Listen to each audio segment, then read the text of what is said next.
Bienvenue sur ce webinaire pour solariser des parcs de stationnement dans des copropriétés. Je vous présente Romar Idé de l'Agence locale de l'énergie du climat de Montpellier et du coup mon collègue Ulysse Fourquin de Espul, voilà, ici présent. Pour présenter un petit peu nos structures respectives et nos missions. Pour ma part, l'Agence locale de l'énergie du climat de Montpellier, c'est une association, agence locale qui a été fondée en 2007, qui est reconnue d'intérêt général et qui a pour but donc d'aider les différents publics à connaître et agir sur leur consommation d'énergie et d'eau. On accompagne également sur l'émergence de projets sur les économies d'énergie et d'eau et les énergies renouvelables. On a plusieurs champs d'expertise, donc les économies d'énergie, les économies d'eau, les travaux de rénovation énergétique. On renseigne également sur les aides financières qui sont mobilisables dans le cadre de ces travaux ou ces améliorations, sur les énergies renouvelables comme le solaire thermique, photovoltaïque et bien d'autres. Et on sensibilise également sur les éco-gestes. On conseille différents publics, donc les logements individuels, les copropriétés, les professionnels, les collectivités, également les milieux scolaires et aussi les entreprises, voilà, que ce soit des entreprises travaux ou études de travaux. Ces actions, elles se font au travers de conseils personnalisés, de visites et d'interventions au niveau des copropriétés ou des bâtiments collectifs. On peut mettre en place également du suivi de consommation et on réalise également des animations de sensibilisation sur ces différentes thématiques. Voilà, du coup, je vais laisser la parole à Ulysse concernant l'association Espul. Alors, l'association Espul, nous, on est basé à Lyon, mais on a un rayonnement, on peut dire, national, voire européen. On existe depuis une trentaine d'années et on a. Est-ce que tu, alors, notre champ d'activité principal, c'est le photovoltaïque, mais on s'inscrit totalement dans une démarche de sobriété, efficacité renouvelable, comme vous présentera Romain tout à l'heure. Et on fait ce qu'on appelle notamment, on accompagne les relais, donc on accompagne souvent des ALEC, on fait de la diffusion au grand public comme on est en train de faire ici. En fait, on accompagne l'ALEC et en même temps je diffuse de l'information auprès de vous. Et à côté de ça, on donne des formations à des professionnels, on accompagne des collectivités et parfois des entreprises. Et on fait beaucoup de plaidoyer aussi, donc on discute beaucoup avec les autorités pour favoriser le développement des énergies renouvelables et notamment du photovoltaïque, mais un photovoltaïque de qualité et équitable pour tous, dans le sens de l'intérêt général. Voilà, tu peux passer aux mains. Pour la petite histoire, on a raccordé la première installation photovoltaïque au réseau en 92. À l'époque, c'était ni autorisé ni interdit, c'était une zone grise et nos fondateurs, qui étaient plutôt des militants, ont choisi de raccorder cette installation et qui, plus de 30 ans après, fonctionne encore. Ça, on a vraiment été les premiers à le faire à l'époque. Tu peux passer aux mains. Voilà, un petit résumé de ce que je vous ai dit. Voilà, on fait un peu de R&D aussi, on exploite des installations photovoltaïques, on accompagne des collectivités et des entreprises, on fait des formations. Et après, on anime des sites qui sont reconnus au niveau national, notamment photovoltaïque.info et réseau.photovoltaïque.info, qui sont les références au niveau des professionnels pour toutes les infos, les informations liées au photovoltaïque. Il y a beaucoup d'informations dessus. Tu peux passer au moment. Et voilà, vas-y. On voit toujours le PowerPoint ou Oui, pas? On le tout à voit fait. toujours? Ok, alors attendez juste. Tac, voilà. Juste pour rappel peut-être, cette présentation elle vous sera envoyée par mail, donc vous aurez tout le support. Euh, et donc du coup, juste pour introduire le sujet du photovoltaïque, nous ce qu'on a bien rappelé, c'est qu'avant toute chose, avant de réfléchir à un projet d'énergie renouvelable, on va toujours essayer de réfléchir déjà dans un premier lieu à mettre en place des actions de sobriété pour réduire les consommations d'énergie des bâtiments et des foyers. Dans un second temps, on va travailler principalement l'enveloppe, isolation des murs, de la toiture, des planchers. Et en dernier lieu, là, on viendra parler des systèmes de chauffage ou d'énergie renouvelable. Voilà, c'est un petit peu comme ça qu'on essaie de procéder. Euh, Donc ensuite, hop, si j'arrive à passer, ah, ça marche plus, je sais plus pourquoi. Mince. Alors, attendez 2 petites secondes, je repartage parce que j'ai un problème avec la présentation. Je ne sais pas pourquoi. Hop,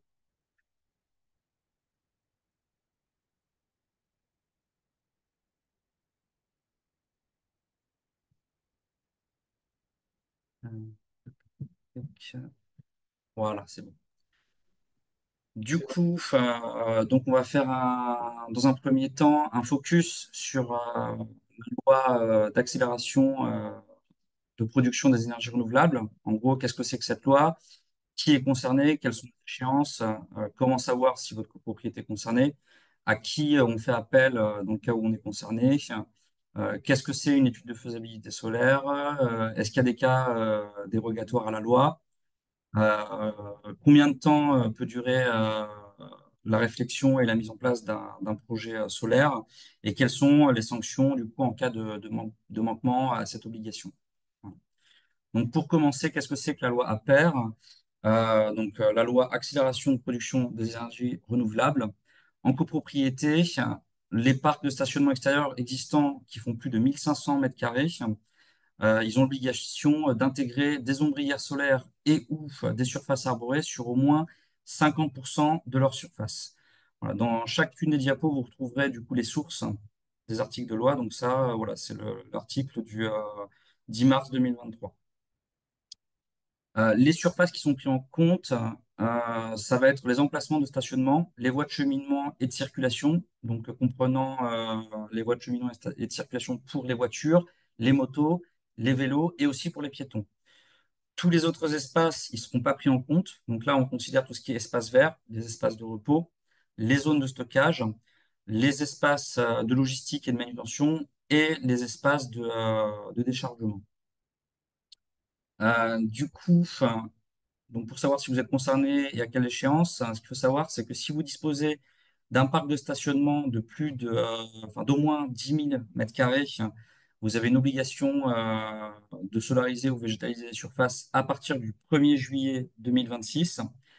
Et concernant les parcs de stationnement de plus de 1500 mètres carrés, cette obligation, elle se fait à partir du 1er juillet 2028. Donc, du coup, comment savoir si vous êtes concerné? Nous, ce qu'on utilise, c'est une première approche à l'aide d'un outil en libre accès et gratuit. Donc, sur geoportail.gouv.fr, vous avez la possibilité de réaliser une estimation sommaire de la surface des parcs de stationnement, en fait. Donc, après, bon, c'est assez grossier, mais ça permet déjà très rapidement de savoir si vous êtes proche des 1500 mètres carrés ou pas. Donc là, on a ce petit exemple de cette copropriété qui, elle, elle est clairement concernée.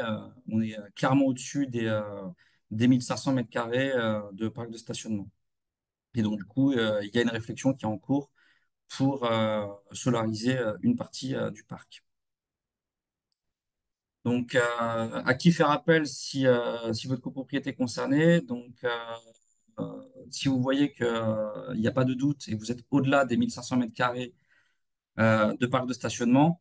Là, dans ce cas-là, il faudra faire intervenir une entreprise certifiée RGE Études afin de faire établir une étude de faisabilité solaire qui permettra justement de dimensionner une installation et d'avoir des estimatifs de coûts d'investissement.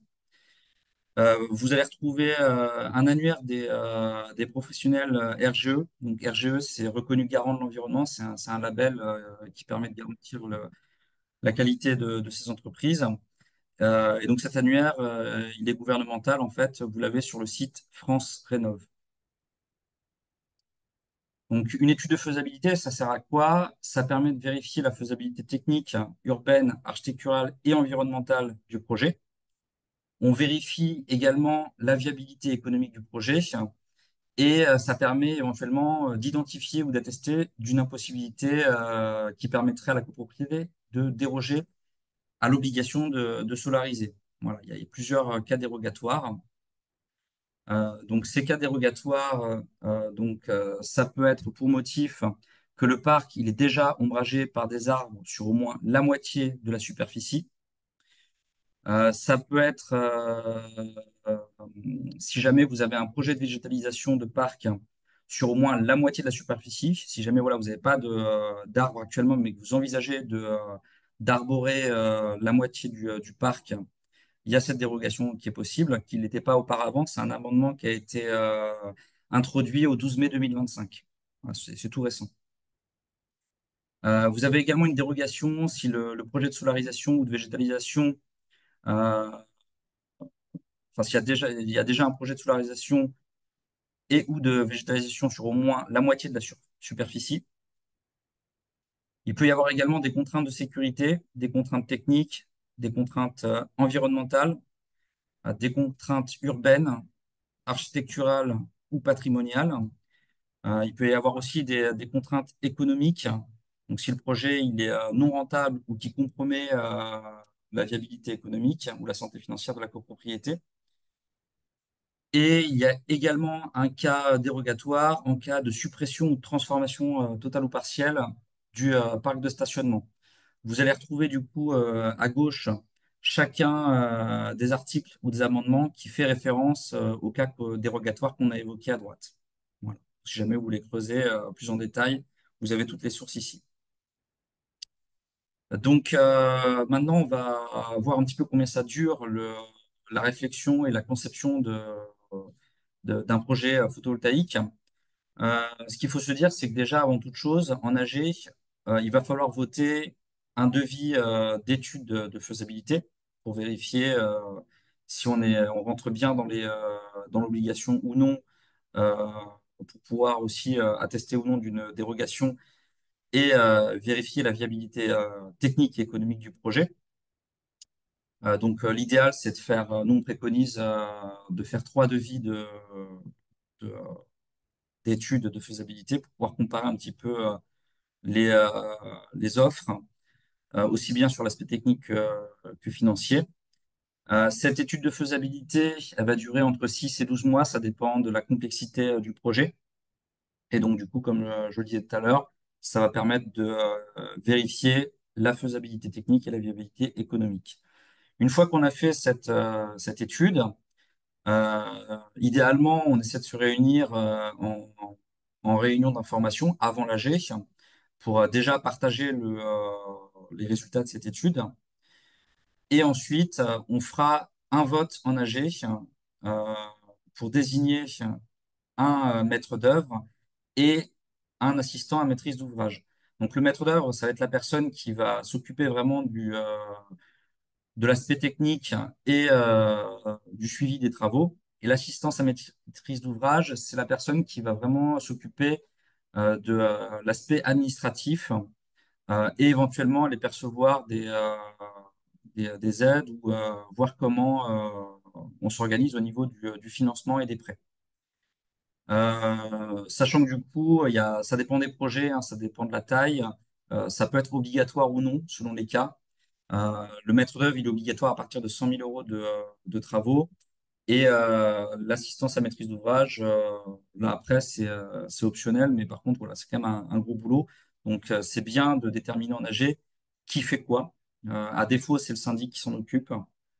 Mais du coup, voilà, ça ne fait pas partie forcément de ses prérogatives. Du coup, donc en AG, vous votez un devis de maîtrise d'œuvre et d'assistance à maîtrise d'ouvrage selon les cas. Cette mission de conception, donc, elle va durer entre 6 et 12 mois également pour faire des relevés du coup sur site euh, pour constituer des devis d'entreprise et du coup sonder les différents copropriétaires pour les demandes de financement et de subvention. Voilà. Donc, il y aura une rédaction d'un cahier des charges par le maître d'œuvre pour aller consulter des entreprises qui vont établir des devis de travaux. Et donc, du coup, ça sera le rôle du maître d'œuvre de faire cette analyse technique pour savoir un petit peu bon, bah, quelle entreprise euh, est plutôt robuste techniquement ou non. Euh, et comment dire, pas regarder que le prix, hein, parce que le prix, il est peut-être moins cher, mais c'est peut-être pas forcément qualitatif. Voilà, donc ça sera le rôle du maître d'œuvre justement de vous conseiller sur cet aspect-là. Ensuite, du coup, une fois que la mission de conception elle est terminée, donc là, vous n'avez toujours pas voté les travaux. Donc, il y aura un vote en AG pour voter un devis de travaux. En général, on propose trois entreprises pour quand même laisser le choix au copropriétaire. Donc ça, après, ce sera à définir avec le maître d'œuvre. Et donc, du coup, vous allez vous positionner donc sur une offre d'entreprise travaux pour réaliser cette prestation. Et donc après, les travaux, en général, ça peut durer à peu près 6 mois. Ça dépend après toujours pareil de la taille de l'installation. Et du coup, le maître d'œuvre sera en charge de l'élaboration d'un planning pour gérer justement tout ce qui est accès au parc de stationnement. Il sera en charge du suivi de chantier pour vérifier que techniquement, ce qui avait été devisé, ce soit exactement le matériel qui est posé. Et en parallèle de ça, vous allez avoir l'assistance à la maîtrise d'ouvrage qui va procéder aux démarches administratives, donc pour les aides financières, pour le financement. Et donc, au bout de ces 6 mois, là, il y aura la réception des travaux par le maître d'œuvre, donc ce qui porte sur une durée totale entre l'étude et les travaux, sur une durée entre 1 an et demi et 2 ans et demi. Toujours pareil, ça dépend de la taille et de la complexité du projet. Donc ensuite, quelles sont les sanctions justement en cas de manquement à l'obligation de solariser les parcs de stationnement? Donc cette sanction, elle est plafonnée et elle est fonction du manquement qui a été observé. Et ça peut aller jusqu'à 20 000 euros d'amende en cas de manquement pour des parcs de stationnement de plus de 1500 mètres carrés et jusqu'à 40 000 euros d'amende pour les parcs de stationnement de 10 000 mètres carrés ou plus. Donc là, vous retrouverez plusieurs sources utiles si jamais vous voulez creuser sur la loi APER. Vous allez retrouver le site de photovoltaïque.info. Il y a un guide également sur les parcs de stationnement qui a été rédigé par le ministère de l'Écologie. Vous allez trouver aussi des détails sur l'obligation de solarisation qui a été rédigé par le préfet de l'Hérault. Et on vous a mis en lien également une analyse d'un cabinet d'avocats euh, sur tout l'aspect juridique, donc qui a été établi par Seban Avocat. Voilà, du coup, je vais laisser la main à Ulysse concernant l'aspect plus technique. Parfait. Merci Romain, tu as parfaitement présenté les enjeux réglementaires, les obligations de solarisation. Et maintenant, on va être un peu plus sur voilà, les généralités du photovoltaïque. Tu peux y aller.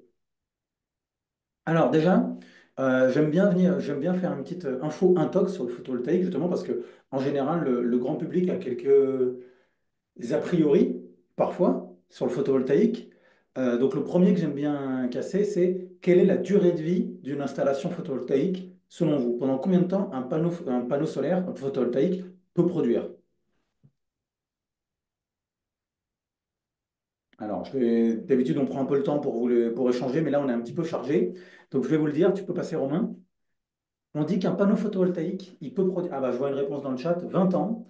Alors 20 ans, ça pourrait être le minimum. En général, on dit 20 à 40 ans. Même nous, maintenant, on dit qu'ils sont performants pendant 30 ans. Et on l'a nous-mêmes vu, on a une installation qui a plus de 30 ans et qui marche encore. Voilà. Et au bout de 30 ans, notre installation, elle a perdu à peu près 20% de sa capacité de production d'origine. Ce qui veut dire qu'il produit encore 80% de ce qu'il y avait à l'origine, c'est quand même pas mal. À côté de ça, il y a les onduleurs. L'onduleur, c'est ce qui est entre les panneaux qui sont en courant continu et le réseau qui est en courant alternatif. Donc, il a d'autres fonctions aussi, l'onduleur, mais en gros, on ne peut pas connecter les panneaux juste sur le réseau. Cet onduleur, lui, en général, il a une durée de vie d'à peu près 15 ans. Ça veut dire que si vous avez une installation sur un parking, vous allez devoir changer les onduleurs à un moment. Ça a un coût, mais qui est marginal dans le projet. On peut passer aux mains. Ouais, alors, attends, parce que j'ai encore un autre problème, c'est encore, je sais pas pourquoi ça a bloqué. Toc, toc, toc, toc. Euh, Voilà. voilà, parfait. Eh ben, c'est la question. Combien de temps faut-il pour qu'un panneau photovoltaïque ait produit la quantité d'énergie qui a été nécessaire à sa fabrication et son installation? Donc, le panneau, il faut de l'énergie pour le fabriquer. En combien de temps il aura produit autant d'énergie? Eh ben voilà. Oh, pardon, désolé, excuse-moi, je Ouais, suis allé trop vite. La réponse est là. La réponse est de 1 an. Ça veut dire que Oui, un panneau photovoltaïque, ça demande un petit peu d'énergie pour être produit, ça c'est sûr, notamment pour faire le silicium. Euh, mais ça produit tellement d'énergie qu'en un an, alors un an c'est le chiffre en France. Si on était en Norvège, par exemple, il faudrait plus de temps. Parce qu'en Norvège, on produit moins, évidemment, on a moins de soleil. Si on est en Espagne, c'est un petit peu moins d'un an. C'est-à-dire que le panneau, il a une durée de vie de 30 ans, et en un an, il a remboursé sa dette énergétique. C'est-à-dire qu'en 30 ans, il aura, enfin, dans sa durée de vie, il aura normalement produit au moins 30 fois l'énergie nécessaire à sa fabrication. Tu peux avancer, Romain. Et enfin, la dernière petite question, les panneaux photovoltaïques sont-ils recyclables à plus ou moins de 90%? Et la réponse est oui, ils sont recyclables à plus ou moins de 90%.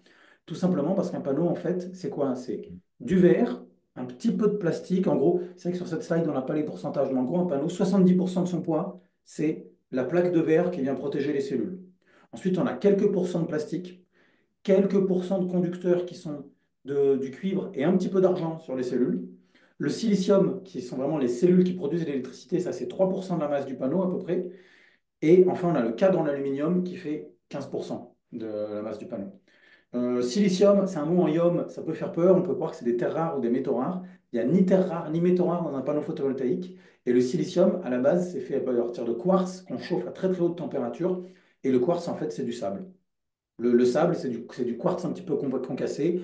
Donc, pour faire du silicium, on prend du quartz très pur. C'est quand même des mines de quartz. On ne va pas récupérer le sable sur les plages. Mais à la base, c'est du quartz. Et le quartz, c'est le deuxième élément le plus présent sur Terre. Tu peux passer, Romain.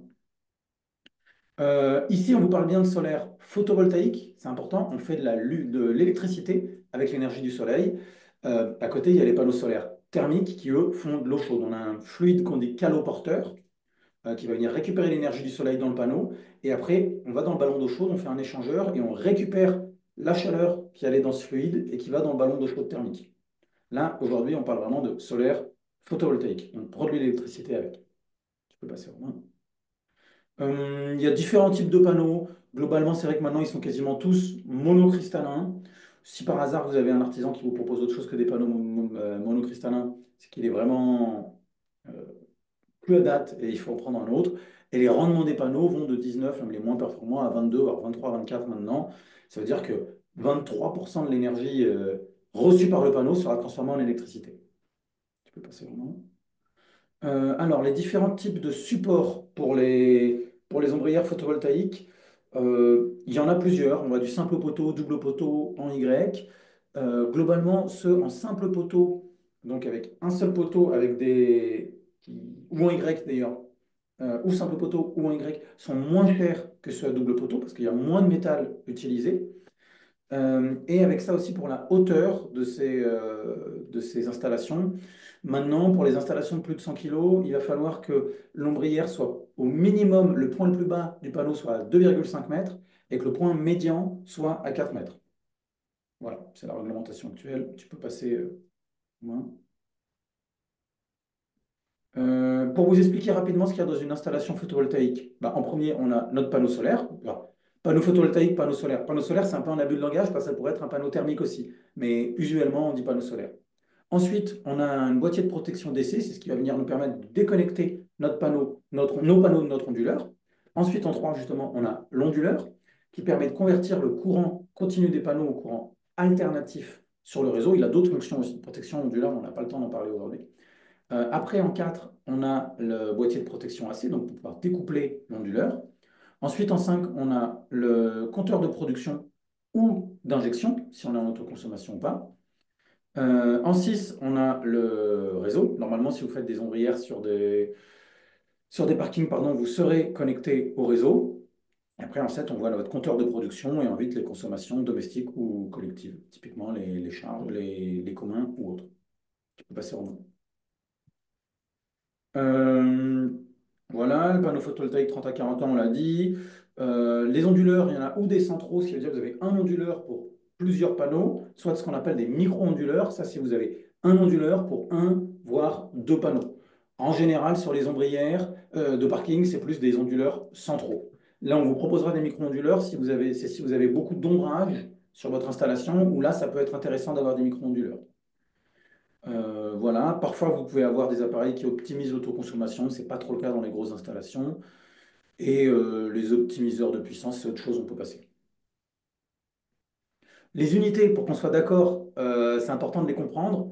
Le kilowatt-heure, c'est une énergie. C'est la quantité d'énergie qui est produite par le panneau. Donc une énergie, c'est une puissance pendant un temps. Si je vous dis qu'un radiateur, par exemple, a une puissance de 200 watts, c'est-à-dire qu'en instantané, si je l'allume, il va consommer 200 watts. Mais par contre, si je vous dis que ce radiateur, je l'utilise pendant 3 heures, il aura utilisé une énergie de 200 watts fois 3 heures égale 600 watts-heure. Ça, c'est l'énergie et la puissance. C'est important de comprendre la différence. Et dans le photovoltaïque, on parle de kilowatts crête. Ça, c'est la puissance standardisée de nos panneaux. C'est ce qui permet de comparer des panneaux entre eux. En fait, c'est quand on teste, si je vous dis que mon panneau il fait 500 watts crête, c'est-à-dire que quand il a été testé dans des conditions de laboratoire, qui sont les conditions STC, qui sont écrites ici, donc une irradiation de 1000 watts par mètre carré, des rayons qui vont directement sur le panneau et une température de 25 degrés, il produira 500 watts. Dans les faits, la puissance des panneaux, elle évolue tout le temps. Parce que parfois, on n'est pas directement sur le soleil, la température évolue, bah, le soleil, il est un petit peu caché par des nuages, etc. C'est pour ça qu'on a besoin de cette puissance standardisée pour pouvoir comparer les installations entre elles. Là, si vous faites venir un installateur, il vous dira, ah bah, sur ce parking, on peut faire une installation de 50 kilowatts crête. Ça veut dire que cette installation, en conditions standardisées, elle produirait 50. Mais dans les faits, votre installation, elle produit toujours en cloche. Elle produit moins le matin, puis elle produit de plus en plus jusqu'au zénith. Et après, elle s'arrête. Enfin, toujours, en fonction des nuages et autres, bien sûr, mais dans une journée idéale. Pour vous donner quelques ordres d'idées, si je vous parle de 1 kW crête installé, la puissance, ici, chez vous, moi je suis à Lyon, chez vous, en Occitanie, vous pourrez produire normalement entre 1200 à 1400 kWh, ça c'est ce qu'on appelle le productible. 1 kW crête, c'est même maintenant 2, ouais, 2 à 3 panneaux, plus que 3 ou 4. 4, c'est Mhm. vraiment Oui, comme ça date un petit peu, effectivement. Oui, effectivement, tu as raison, ouais, de soulever ça cette date un peu. petite. Mais voilà, donc on est plus à 2, ouais, 2 panneaux. Maintenant, c'est des panneaux de 500 watts. Et la surface totale des panneaux, pareil, on est entre 4 et 5 mètres carrés. Voilà. Bah vous, en Occitanie, vous avez de la chance, hein. Vous êtes dans la région vous avez de la chance pour beaucoup de choses, et alors encore plus pour la production photovoltaïque. Vous produisez plus, normal, hein, vous êtes dans le sud, vous avez plus de soleil que nos amis dans le nord. Voilà. Orientation et inclinaison important aussi. On dit toujours qu'une installation, elle produit au maximum à 30 degrés plein sud. C'est vrai, mais en l'occurrence, en installation sud-est ou sud-ouest, vous voyez, on perd très peu de rendement. Typiquement, là, on dit qu'une installation orientée à 30 degrés, si elle est en sud-est, elle aura 96% du rendement qu'aurait eu une installation en plein sud. Donc, c'est pas parce que vous allez avoir un parking qui va vous permettre que de faire des installations est-ouest, qu'il faut se dire que c'est perdu, pas du tout. Même, on le verra sûrement après, le fait d'être en est-ouest, ça peut nous permettre d'augmenter notre autoconsommation et donc de gagner plus d'argent. Je peux avancer, Romain. Et enfin, quand on veut faire son installation photovoltaïque, on regarde notre environnement aussi. On fait ce qu'on appelle un relevé de masque, proche ou lointain. Lointain, ça veut dire si on a des montagnes qui viennent cacher le soleil dans la journée. Et le masque proche, c'est est-ce qu'on a des bâtiments, est-ce qu'on a une énorme tour de 10 étages qui est juste devant notre parking et qui va venir anticiper, qui va venir réduire un petit peu notre production. En général, sur les parkings, le masque va plutôt bien, mais on ne sait jamais, il y a des cas particuliers. Vas-y, Romain. Alors, on parle souvent d'autoconsommation. L'autoconsommation, qu'est-ce que c'est? C'est quand on consomme tout ou une partie de l'énergie qui est produite localement. Euh, Ça veut dire qu'en gros, on connecte les panneaux sur une charge, donc ça peut être les communs du enfin, vous avez plusieurs compteurs dans les communs, mais ça peut être des compteurs du commun. Et en fait, ce qui se passe, c'est qu'on dit souvent que les électrons, c'est des flemmards. Donc ce qu'on fait, c'est qu'on connecte l'installation photovoltaïque après le compteur. Donc il n'y a pas de compteur entre l'installation photovoltaïque et la charge, typiquement des lumières ou un ascenseur. Et les électrons, ils sont flemmards. Donc, quand vous appelez l'ascenseur et que les panneaux ils sont en train de produire en même temps aussi, les électrons ne vont pas passer par le compteur, ils vont aller directement dans votre ascenseur et vous allez donc réduire votre facture d'électricité puisque ces électrons ils ne seront pas passés par le compteur pour être utilisés. L'autoconsommation, évidemment, elle ne peut pas couvrir tous les besoins, tout simplement parce que la nuit, il n'y a pas de soleil, donc vous ne pouvez pas utiliser des kilowattheures photovoltaïques la nuit, sauf en utilisant des batteries. À savoir qu'à l'échelle d'une copropriété, vous ne pourrez pas utiliser de batterie pour tout stocker, ça coûterait beaucoup trop cher. Il y a des notions clés, il faut bien séparer le taux d'autoconsommation.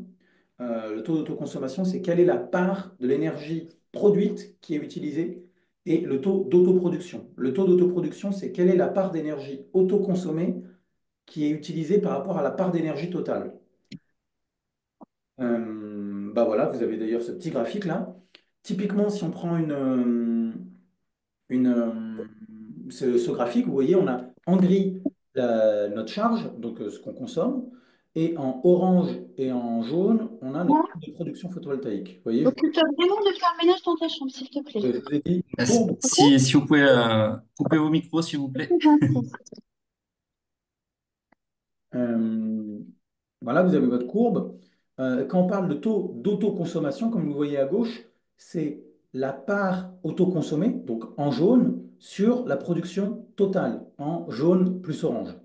Donc, par exemple, si je vous dis que vous avez autoconsommé 30% de votre production photovoltaïque, c'est si vous produisez 1000 kWh et que vous en autoconsommez 300 sur place.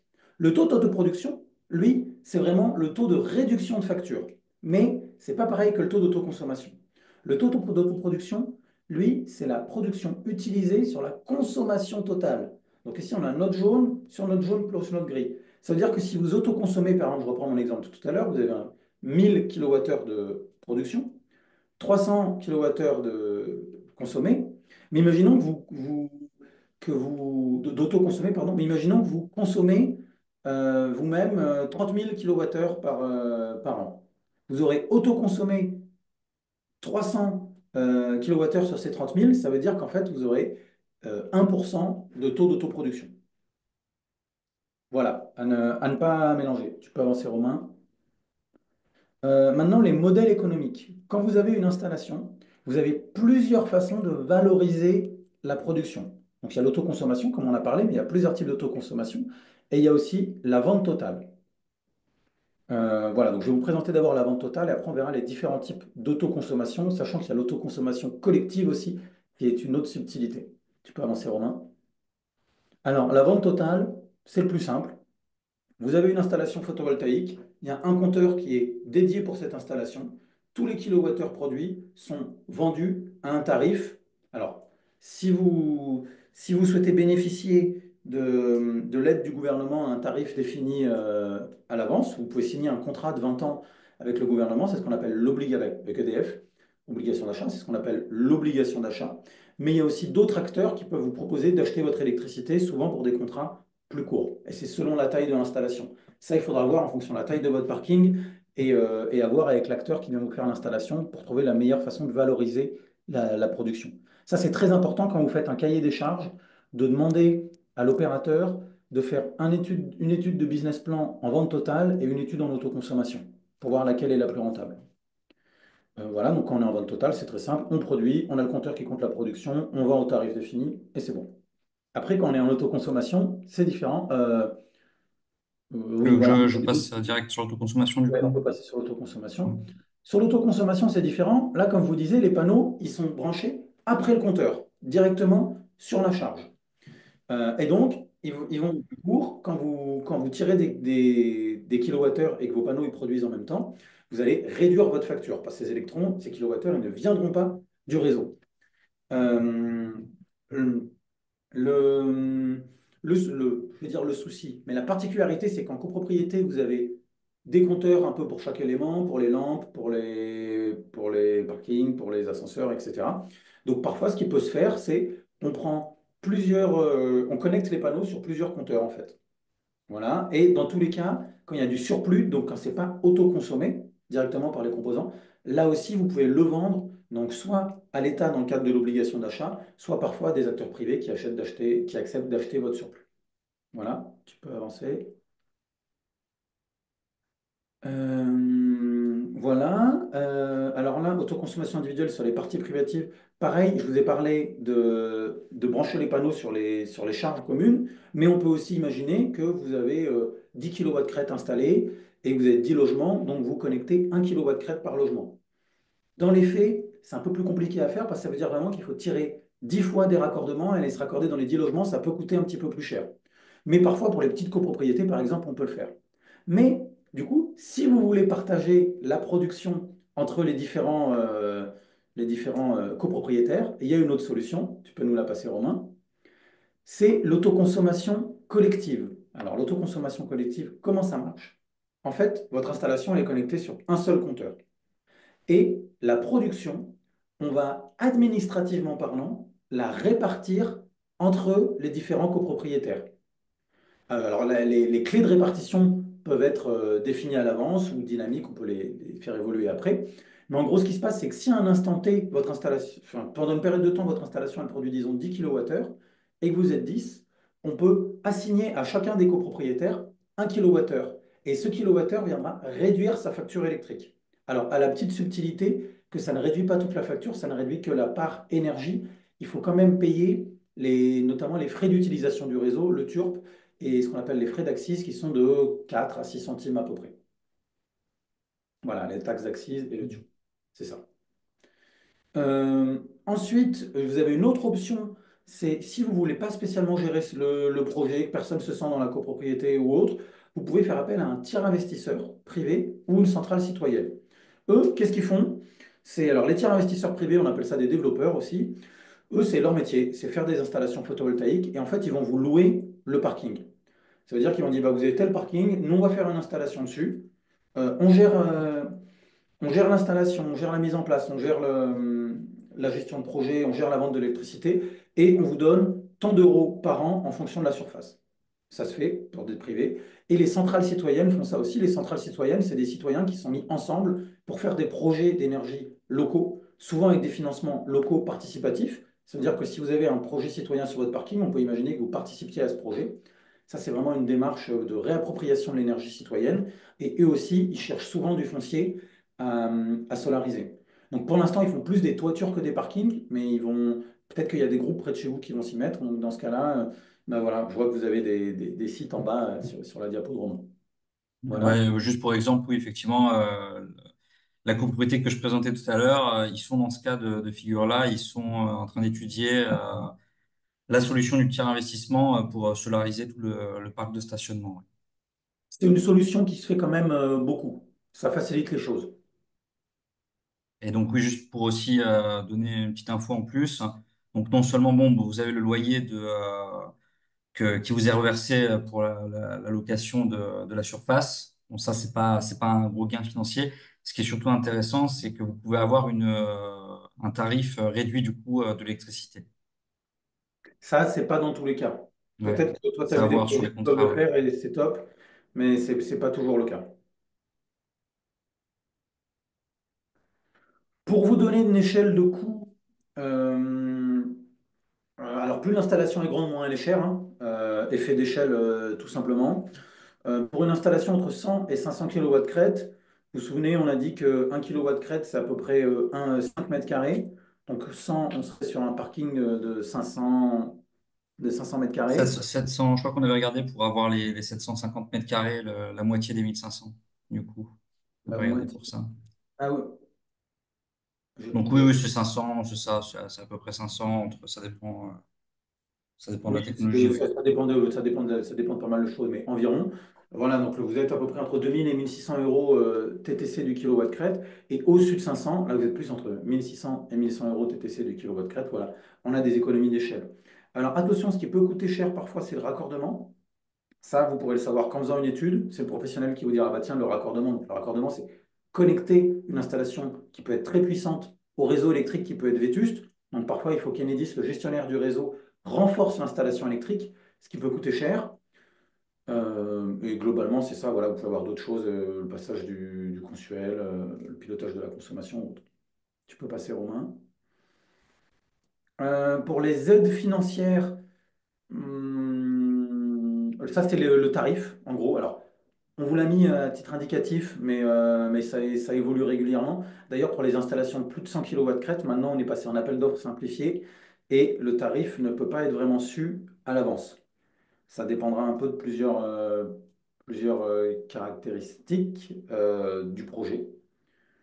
Voilà, tu peux passer, Romain. Euh, pour, euh, pour être sûr de pouvoir avoir ces aides potentiellement du gouvernement, donc ce tarif d'achat garanti pendant 20 ans, il faut que vous soyez sûr que votre installateur il soit qualifié et certifié. Donc les qualifications, c'est Qualibat, QualiPV ou Qualifelec, et, et qu'il soit certifié, c'est-à-dire qu'il y a une certification pardon, reconnue garant de l'environnement. Voilà, ça normalement, c'est votre AMO qui s'occupe de s'assurer que l'installateur est bien compétent pour ce qu'il fait. Merci Ulysse. Du coup, maintenant, on va voir comment se vote un projet photovoltaïque en copropriété. Donc, ce qu'il faut savoir, c'est que quel que soit le modèle économique, du coup, ça nécessite un vote en AG à l'article 24. Donc, la majorité des personnes présentes est représentée. Donc, pareil, je vous ai mis le texte de loi, donc article 24 de la loi du 10 juillet 1965. L'ensemble des travaux, ils sont à la charge du syndicat des copropriétaires. Et du coup, c'est le syndicat des copropriétaires qui porte également l'entière responsabilité de l'installation, entretien, dépannage et assurance. Dès lors qu'on n'est pas sur du tiers investissement. Dès qu'on est sur du tiers investissement, par contre, c'est différent. Là, dans ce cas-là, l'entretien, le dépannage et l'assurance, ce sera de la responsabilité du tiers investisseur.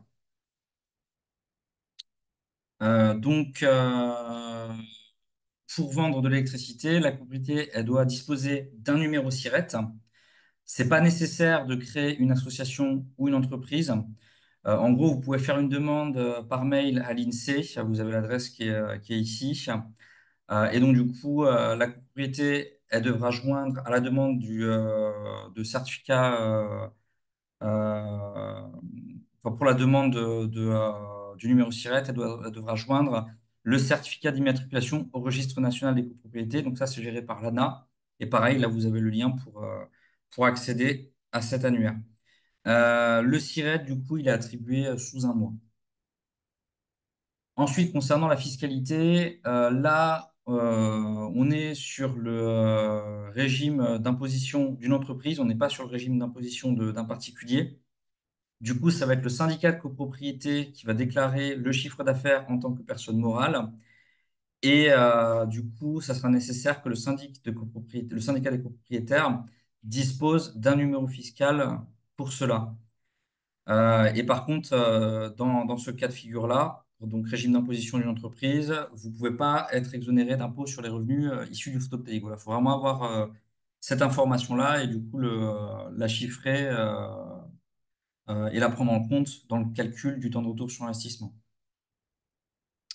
Concernant les démarches administratives, il y a plusieurs organismes à solliciter, l'assurance, la mairie, Enedis, le consuel, l'acheteur obligé, le fournisseur d'énergie. Concernant l'assurance, vous allez devoir faire une extension du contrat en responsabilité civile, donc ça peut prendre un mois.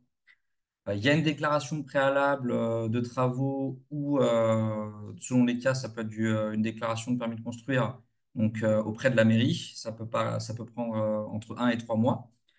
Ensuite, il y a une demande de raccordement au réseau d'électricité auprès d'Enedis.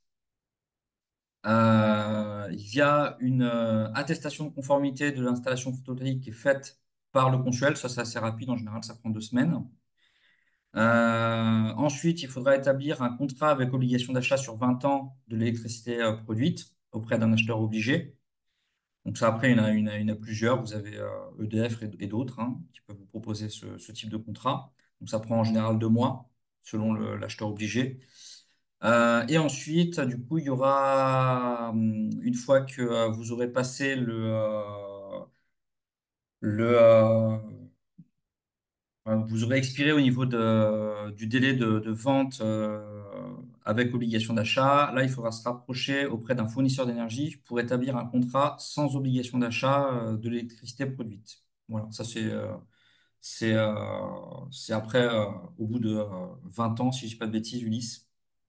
Oui, tout à fait. Alors, Voilà. si je peux me permettre juste de rajouter, le consuel pour les installations un peu plus grosses sur les ombrières, c'est un peu plus compliqué que ça. C'est des bureaux de contrôle qui passent, mais ça, c'est tout à fait géré par l'installateur de toute façon. L'acheteur obligé, en l'occurrence, d'abord, on signe uniquement avec EDF-OA et après, ça peut être transféré avec d'autres. Mais la première signature, c'est EDF-OA. Et ça, normalement, ça se fait directement quand vous envoyez votre dossier de raccordement à Enedis, ils le transmettent après à EDF-OA. Et pour répondre à ta question, oui, le contrat avec EDF-OA dure 20 ans. Après, maintenant, il y a d'autres fournisseurs qui proposent d'acheter l'énergie. Ça peut paraître parfois des tarifs plus élevés que EDF-OA, c'est des offres différentes où ils sont pas engagés. EDF-OA, c'est sur 20 ans, donc vous avez une très bonne visibilité sur votre business plan. Vous avez d'autres acteurs qui peuvent vous proposer des offres différentes, mais en général, les contrats sont sur 5 ans. Donc, c'est à prendre en compte, c'est différent. Merci Ulysse. Du coup, donc toujours pareil, vous avez des sources hein, sur photovoltaïque ou sur le site du service public, hein, si vous voulez creuser. Il y a aussi des sources, donc sur notre site internet, vous avez un guide aussi qui a été établi par la région, donc guide photovoltaïque en copropriété réalisé par le réseau Rénov Occitanie. Vous avez également le site de photovoltaïque.info, si jamais vous voulez creuser le sujet technique. Et vous avez également le site d'Enedis qui renseigne pas mal sur l'autoconsommation, sur les demandes de raccordement, etc. Voilà, merci à vous. Du coup, vous retrouvez donc les coordonnées pour nous contacter si jamais vous avez des, euh, des questions ou si vous avez des projets que vous voulez étudier.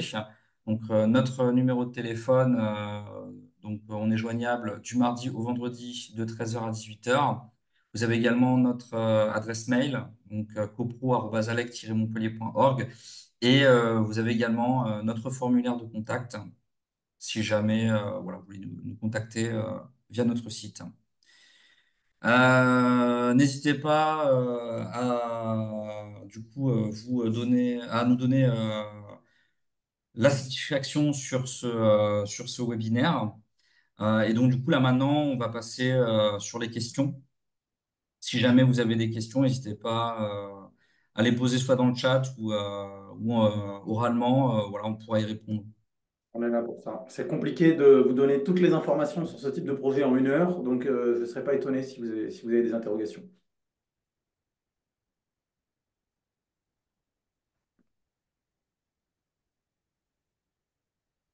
Non? Ah, je crois que je vois un monsieur qui essaye de parler, mais qui n'arrive pas. Peut-être le micro est fermé. Je ne sais pas si, Romain, tu peux peut-être activer le micro des autres. C'est monsieur. Enlavi. Ok, alors tac. Et il disait que c'était la première fois. Ah voilà, Oui, oui, allez-y. j'ai pas l'habitude du chat, donc j'essayais, j'étais en train de, de chercher où est-ce que ça se trouvait. Non, non, mais je suis un petit peu inquiet parce que moi, personnellement, nous sommes sur une grosse copropriété à Montpellier, mais les gens ne sont pas argentés au point de pouvoir payer toute une installation. On a déjà des normes d'ascenseurs à devoir refaire. On a tout un réseau de canalisation qu'on va devoir refaire. Enfin, je veux C'est dire, pour on peut ça que c'est pas. intéressant de passer par un tiers investisseur dans ce cas-là. Là, avec le tiers investisseur, vous n'avez rien à payer, c'est eux qui vont vous payer normalement. D'accord, mais pourquoi l'État ne se substitue pas? Enfin, je veux dire, on a l'impression d'avancer l'argent à l'État alors que l'État pourrait faire les choses correctement et gagner. C'est plus Enfin, je veux dire, compliqué que ça. On pourrait en parler pendant des heures. ok. En soi, l'État fait une aide. Le tarif d'achat est une vraie aide de l'État, si vous T'as voulez. la Il y a beaucoup moitié est de projets compensée de par ce l'État, genre. ouais. Mm, mm. Voilà. La moitié de l'installation, vous voulez Non, dire? en Non, fait, pas en gros, vraiment. pour faire très simple, en gros, dès que vous vendez votre électricité, mettons à 14 centimes, alors ça dépend après des puissances et tout, si je vous donne le chiffre pour simplifier. Mettons qu'on vous achète l'électricité à 14 centimes. En réalité, c'est pas l'obligé qui vous l'achète à 14 centimes. L'obligé, il vous l'achète à 7 centimes et l'État, il complète de 7 centimes du kilowattheure. C'est l'État qui donne cet argent à l'obligé, la Ouais, moitié à plus peu près. compliqué que ça. En fait, imaginons qu'à un moment, vous vendez voilà, le kilowattheure à 14 centimes. Peut-être qu'à ce moment-là, sur les marchés de l'électricité, le kilowattheure, il se vend 3 ou 4 centimes, en fait, si vous voulez. Donc, cette différence de 10 centimes, c'est l'État qui la prend en charge. Donc, en soi, il y a déjà un soutien de l'État qui est vraiment conséquent. D'accord, mais pour une copropriété, par exemple, je n'ai aucune idée du prix, comment dire, d'installation complète.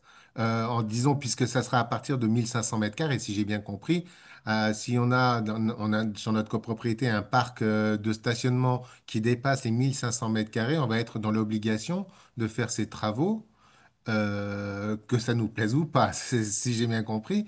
Mais si on accepte, nous, d'avancer l'argent, en combien d'années, en combien de temps ça va être remboursé? Oui, Alors c'est l'objet ça de cette dépend. étude. Ouais. Ça dépend de beaucoup de choses, ça dépend de votre taux d'autoconsommation en fait. C'est pour ça qu'il faut faire une étude d'un professionnel qui prendra votre cas particulier et qui vous dira en combien de temps ça pourrait être remboursé théoriquement. Et sinon, si vraiment vous ne pouvez pas avancer l'argent, ce qui s'entend tout à fait, hein, il y a beaucoup de copropriétés dans ce cas-là, c'est pour ça que c'est intéressant de faire appel à un tiers investisseur qui, en plus, une fois qu'il aura fait les travaux, vous versera de l'argent annuellement. Après, n'hésitez pas à prendre contact avec nous, on pourra regarder la chose, hein. On pourra justement voir en fonction de la surface Mm, mm, mm. à solariser, on pourra vous donner un ordre de grandeur de coût pour l'installation, vous dire à peu près combien ça pourrait produire. Et, ouais. On pourra. Et cette obligation va tomber à partir de quand?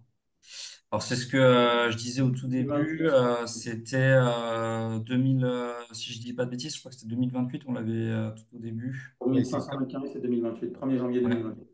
1er janvier 2028. Je le note parce que... Ouais, ouais, pas de souci. mais Après, oui, on c'est vous enverra proche quand le. même, ça va aller vite, quoi. C'est Oui, ça, ça va aller vite. c'est ça, c'est ça. Donc oui, Disons que à partir de... Oui, on sera obligé, enfin, à partir du 1er janvier 2028, il ne faudra pas que l'installation soit faite quand même. ah si, si, c'est obligation que l'installation soit présente au 1er janvier 2028. Si, si, si. Ah, carrément. C'est pour ça, voilà, ce que je vous invite à faire, c'est déjà prendre attache avec nous. On pourra vous dire déjà ce qu'il en est, vous donner déjà des éléments, savoir à peu près combien ça peut coûter. On pourra intervenir en AG, justement, si vous avez des questions. Voilà. N'hésitez pas à faire appel à nous. Pour rappel, nous, on est financé par la région de la métropole. On n'a rien à vous vendre et voilà, il y a pas de coût de prestation. Nous, c'est déjà financé par la métropole, hein. Donc, il n'y aura pas de Ouais, coût pour venir en AG expliquer tout ça, quoi. ouais, ouais, d'accord, d'accord. Bon, écoutez, je pense que de toute façon, le syndic est au courant. Enfin, j'imagine que les syndics, ils sont payés, on les paye assez cher pour que, pour qu'ils soient au courant de ça, j'imagine. Enfin, j'espère. Normalement, mais si vous les croisez, n'hésitez pas à leur en poser un petit mot quand même, on ne sait jamais. Ouais. Mais alors, dans le cas où une copropriété, parce que c'est quand même un vote à la majorité, si la majorité disent non, on veut pas payer, enfin, on veut pas engager ces travaux, Oui, c'est la métropole qui va nous mettre à l'amende. c'est ça. C'est la C'est-à-dire qu'en gros, préfecture? c'est la copropriété qui décide si elle veut faire les travaux ou pas. Et vous Mm. avez le droit, effectivement, de voter contre alors que c'est obligatoire. Oui, oui, c'est tout à fait possible. Mais par contre, après, s'il y a un contrôle des services de la métropole, vous vous exposez effectivement à une amende. Oui, tout à fait. Ouais, ouais. Ouais. Mais c'est assez injuste, je trouve, par rapport à certains immeubles modernes qui ont la chance d'avoir des garages souterrains et qui ne sont pas soumis à... Ouais, ouais, après, On paye cher, je dirais, un fait. Par après, contre, c'est j'ai ce cru que comprendre qu'en plantant des arbres, si on plante des arbres, on sera... exactement, c'est ce que je disais au tout début, c'est-à-dire qu'après, c'est une obligation de végétaliser et ou solariser. C'est-à-dire que vous pouvez dire, bon, bah, ok, on solarise pas, on plante des arbres sur la moitié de la surface. C'est aussi une possibilité. C'est ce que je disais au tout début, c'est qu'il y a un amendement qui est sorti là en mai, parce qu'avant mai, on pouvait pas, on solarisait et point, il n'y avait pas de possibilité. À partir de mai, ils ont revu le texte, ils ont dit non, mais c'est bon, en fait, voilà, on va quand même laisser la possibilité aux copropriétés de végétaliser. Ouais, Voilà. ok, ok, ok. Non, j'ai pas d'autres questions pour l'instant. Enfin, bon. Quand on voit que ce qui est bétonné à Montpellier, on se dit, et la végétalisation, et ça gêne pas tout le monde, quoi. Il n'y en a pas beaucoup qui s'y intéressent, mais bon, c'est mon humble avis. Mais bon, Voilà. alors, je vous laisse, il y a d'autres personnes qui posent des questions. Oui. Alors, du coup, il y avait une question de Madame Delcourt. Donc, je suis gestionnaire au cabinet Vivier de Rance et m'occupe des résidences sur 7 Agde et Vias. Ah, bah écoutez, bah, n'hésitez pas à nous solliciter, hein, c'est avec grand plaisir. Voilà. Répondre à la Du question de Richard, qui ne voit pas dans quelle configuration il est possible d'autoconsommer pour les communs ou pour raisins, sans passer par le réseau public, puisque dans le meilleur des cas, les colonnes montantes ont été cédées à Enedis. Vous pouvez quand même faire passer des câbles par les colonnes montantes ou ailleurs pour vous brancher sur les compteurs de consommation et autoconsommer directement sans passer par le réseau. C'est possible, il y en a qui l'ont fait. Ok, très bien. Ben, a priori, on a répondu à toutes les questions. Du coup, comme je l'avais dit au tout début, on vous enverra la présentation par mail. Donc, vous aurez tout le support écrit. Et du coup, n'hésitez pas, si jamais vous avez des questions qui vous viennent par ailleurs, à nous contacter. Voilà, on pourra y répondre. Voilà.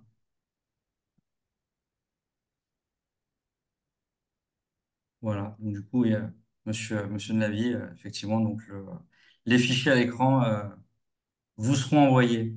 Voilà. Merci à tous.